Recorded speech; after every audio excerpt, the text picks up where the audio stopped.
और इसका सरल उपाय क्या है? अंतिम समय में भगवान की स्मृति हमें हो, इसका सरल उपाय क्या है?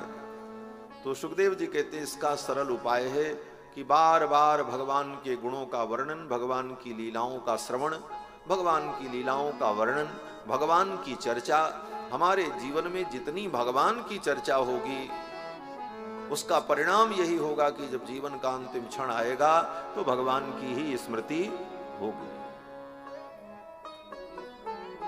कारण बताया। सुखदेव जी कहते हैं कि बड़े बड़े मुनि महात्मा भी यही करते।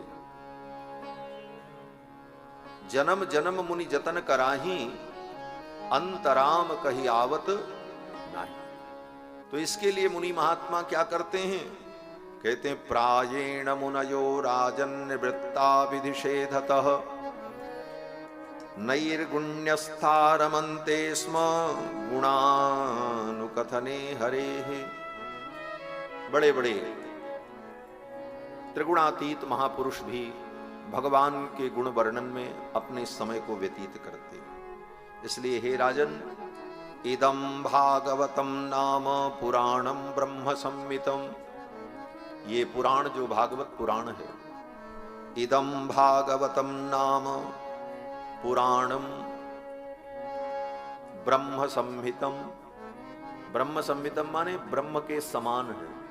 ब्रह्म माने वेद, वेद के तुल्य ब्रह्म संहितम अधीतवान द्वापरादौ पितुर्द्वैपायनादहम। सुखदेव जी ने कहा राजन, द्वापर के प्रारंभ में, द्वापरादौ, द्वापर के प्रारंभ में मैंने अपने पिताजी से इस पुराण को पढ़ा। अधीतवान द्वापरादौ पितुर्द्वैपायनादहम परिनिष्ठितोऽपि नैर्गुण्य उत्तम श्लोक लीलया गृहीत चेता राजर्षे आख्यानम यदधीतवान। सुखदेव जी कहते राजन, मैं तो निर्गुणिया था, निर्गुण निराकार ब्रह्म की निष्ठा मेरे मन में थी। मैं तो अचिंत्य अद्भुत निर्गुण निराकार निर्विकल्पक समाधि में, आत्मबोध की लालसा में, आत्मचिंतन में ही मैं लगा रहता था। परिनिष्ठितोपि नैर्गुण्य, लेकिन उत्तम श्लोक लीलया गृहीत चेता। उत्तम श्लोक जो भगवान है, भगवान का एक नाम है उत्तम श्लोक। उत्तम श्लोक का मतलब जिनकी चर्चा, जिनकी गाथा बड़ी उत्तम है, पुण्यदायिनी है, इसीलिए भगवान का एक नाम है उत्तम श्लोक। उत्तम श्लोक दर्शन। सुदामा जी जब द्वारिका जाने लगे तो पत्नी ने बड़ी प्रेरणा दी। द्वारिका जाने लगे नहीं, द्वारिका आने लगे, क्योंकि हम लोग तो द्वारिका में बैठे, वो आदत पड़ी हुई है, निकल जाती है। श्री सुदामा जी महाराज जब द्वारिका आने लगे तो सुदामा जी अपनी पत्नी से कहते हैं, देवी मैं जा तो रहा हूं, लेकिन इसलिए नहीं जा रहा हूं कि गोविंद कृष्ण द्वारकाधीश हमको कुछ धन देंगे, संपत्ति देंगे, ये तो मेरे मन में है ही नहीं। पत्नी ने कहा, रे जाओ तो आप कैसे भी जाओ। तो सुदामा जी ने कहा, मेरे जाने का तो एक उद्देश्य है, अयम ही परमो लाभो उत्तम श्लोक दर्शनम।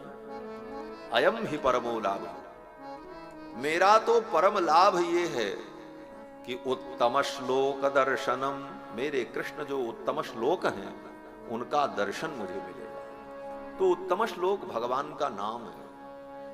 श्री सुखदेव जी कहते हैं कि उत्तम श्लोक लीलया, उत्तम श्लोक भगवान की लीला को सुनकर गृहीत चेता, मेरा चित्त जो है उनकी ओर खिंच गया। भागवत की कथा सुनकर के हमने विचार किया, क्या निर्गुण निराकार में मन को लगावे। मन को लगाना बड़ा कठिन है निर्गुण निराकार में, जिसका न कोई रूप, न जिसका कोई आकार, न जिसका कोई प्रकार, न जिसका कोई नाम, न जिसकी कोई क्रिया। ऐसे उस निर्गुण में कैसे मन लगे? मन को लगाने के लिए कुछ आधार चाहिए। ऐसी स्थिति में मेरा मन भगवान उत्तम श्लोक की लीलाओं को सुनकर के आकृष्ट हुआ और इस कारण से आख्यानम यदधीतवान, इस आख्यान को मैंने पढ़ा और पढ़ करके इसे हमने ग्रहण किया। तदहम ते विधास्यामि, वो मैं तुम्हें सुनाऊंगा। राजन, महापौरुषिको महान। सुखदेव जी कहते हैं, राजन मैं तुमको इसलिए सुनाऊंगा कि तुम महापौरुषिको भवान, आप महापुरुष के वंश में उत्पन्न हुए हैं, महापौरुषिक है। महापौरुषिको भवान इसलिए कहा कि मानो सुखदेव जी कहते हैं, राजन तुम बड़े महान हो, तुम्हारे पिता कितने महान थे, तुम कितने महान हो कि गर्भ में ही भगवान ने तुम्हारी रक्षा की।